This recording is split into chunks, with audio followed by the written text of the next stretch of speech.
सम्पूर्ण मतदाताजीहरूलाई म अनुरोध गर्न चाहन्छु चुनाव चिन्ह माटो अञ्जुलीमा लिएको माटो यो चुनाव चिन्हमा तपाईहरुले भोट हाल्नुपर्छ। किन श्रम संस्कृतिलाई भोट हाल्नुपर्छ त भन्दाखेरि श्रम संस्कृति मात्र यस्तो एउटा पार्टी हो जुन पार्टीले काम गरेर देश बनाउन चाहेको छ, गफ गरेर देश बन्दैन। पुराना दलहरू जति पनि छन् र नयाँ दलहरू पनि अहिले खुलेका छन्, श्रम संस्कृति बाहेकका दलहरूले चाहिँ गफ गरेर देश बनाउनु पर्छ भन्नुहुन्छ, गफ गरेर देश बन्नेवाला होइन। त्यसो भएको कारणले म सबैजनालाई भन्न चाहन्छु चुनाव चिन्ह माटो, गफ गरेर होइन देश बनाएर काम गरेर देश बनाउन चाहन्छ त्यस्तो चुनाव चिन्ह माटो बोकेको पार्टी श्रम संस्कृतिको उम्मेदवारहरूलाई प्रत्यक्ष र समानुपातिक दुवैतर्फ तपाईहरुले भोट हालेर त्यसबाट अत्याधिक बहुमतले विजयी गराउनुपर्छ। प्रदेशमा रहनुहुने दाजुभाइ दिदीबहिनीहरूलाई मेरो अनुरोध छ तपाईहरुले आफ्ना आफन्तहरूलाई प्रदेशमा बस्ने परदेशीलाई देशको माया धेरै लाग्दछ, मलाई थाहा छ त्यो। म पनि प्रदेशमा केही वर्ष चाहिँ नि बसेको कारणले गर्दाखेरि प्रदेशमा बस्नुहुने दाजुभाइ दिदीबहिनीहरूले आफ्नो स्वदेशमा रहने आफन्त इष्टमित्र होइन आफ्नो परिवार सबैजनालाई तपाईहरुले चाहिँ नि चुनाव चिन्ह माटो यसमा भोट हाल्नुपर्छ है भनेर तपाईहरुले सिकाउनुपर्छ। म त्यो आह्वान गर्न चाहन्छु, अनुरोध गर्न चाहन्छु। श्रम संस्कृति पार्टीले मात्रै यो देशको भ्रष्टाचारलाई निर्मूल गर्न सक्छ भन्ने विश्वास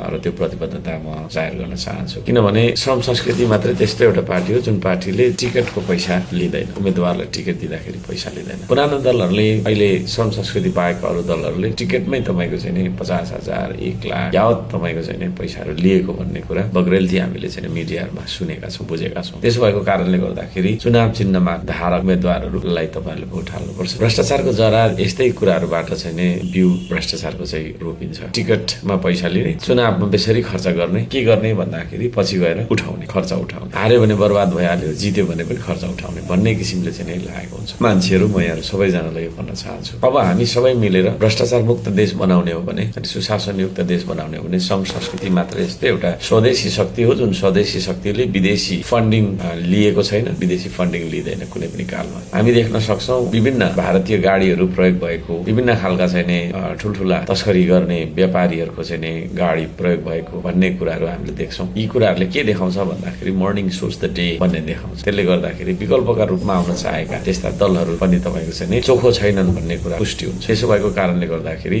चुनाव चिन्ह माटोमा भोट हाल्नुपर्छ। हामी प्रकृतिको संरक्षण गर्न चाहन्छौं, संस्कृतिको उन्नयन गर्न चाहन्छौं, प्रविधिको विकास गरेर आर्थिक विकास गर्न चाहन्छौं। हाम्रो जीवनमा हामी आर्थिक गतिविधिलाई अत्यन्तै ठूलो तपाईको चाहिँ बढावा दिएर अगाडि बढाउन चाहन्छौं। कानूनमा ठूलो संशोधन ल्याउन चाहन्छौं जुन कानूनले कानूनलाई मात्रै मेन्टेन गर्ने तर जीवनलाई नष्ट पार्ने गरेको छ त्यस्ता कानूनहरूलाई हामी सबै खारेज गरेर नयाँ कानूनहरू लेख्नेछौँ ताकि जीवन जिउन सरल होस् र आर्थिक उन्नति होइन विभिन्न खालका चाहिँ सामाजिक र सांस्कृतिक उन्नयनहरू गर्नका लागि सजिलो होस्। त्यसो भएको कारणले गर्दाखेरि हामीसँग त्यो एजेन्डा छ जुन एजेन्डा अरू पार्टीहरूमा छैन। उहाँहरू इतिहासको निरन्तरता हो भने श्रम संस्कृति नयाँ युगको सुरुवात र अहिले समयले मागेको जेनजीको आन्दोलन लगायतका चाहिँ विभिन्न आन्दोलनहरूले मागेको भनेको चाहिँ आमूल परिवर्तन हो। त्यो टालाटुली बटुली सानो र होइन रफ गर्ने भन्ने होइन, नयाँ कुरा मागेको कारणले त्यो नयाँ कुरा दिनका लागि एजेन्डा सहित आएको एउटै मात्रै पार्टी छ र त्यो श्रम संस्कृति हो।